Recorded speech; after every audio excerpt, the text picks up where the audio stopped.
আমি আজ আপনাদের মালপোয়া বানিয়ে দেখাবো। মালপোয়া বানানোর জন্য আমি চালের গুঁড়োটাকে বেটে নিয়েছি।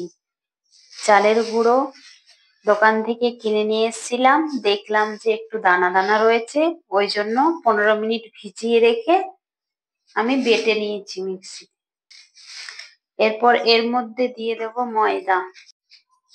এই বাটির 1 বাটি চালের গুঁড়ো নিয়েছিলাম, আর এই হাফ বাটি ময়দা আমি মিশিয়ে নেব। এরপর দেব পরিমাণ মতো নুন,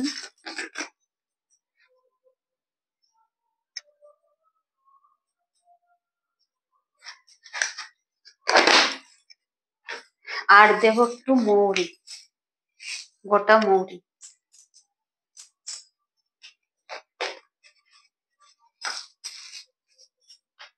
এবার এর মধ্যে গুড়টা দিয়ে দেব।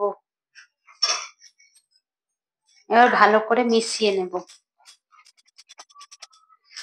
একটু রেখে দিলেই গুড়টা গলে যাবে পুরো।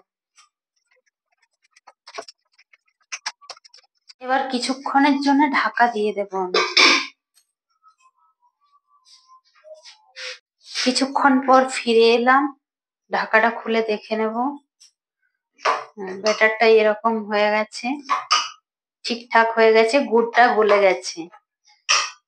এবার আমি গ্যাসটা জ্বালিয়ে একটা কড়াই বসিয়ে দিয়েছি। কড়াই গরম হয়ে গেছে, এবার দেব সাদা তেল। আমি এখান থেকে 1 হাতা করে নেব আর তেলের মধ্যে দিয়ে দেব।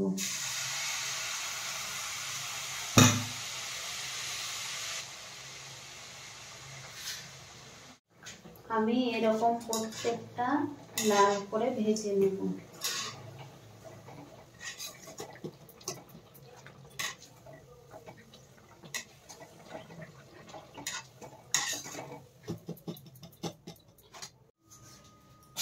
আমার সব মালপোয়াগুলো ভাজা হয়ে গেছে।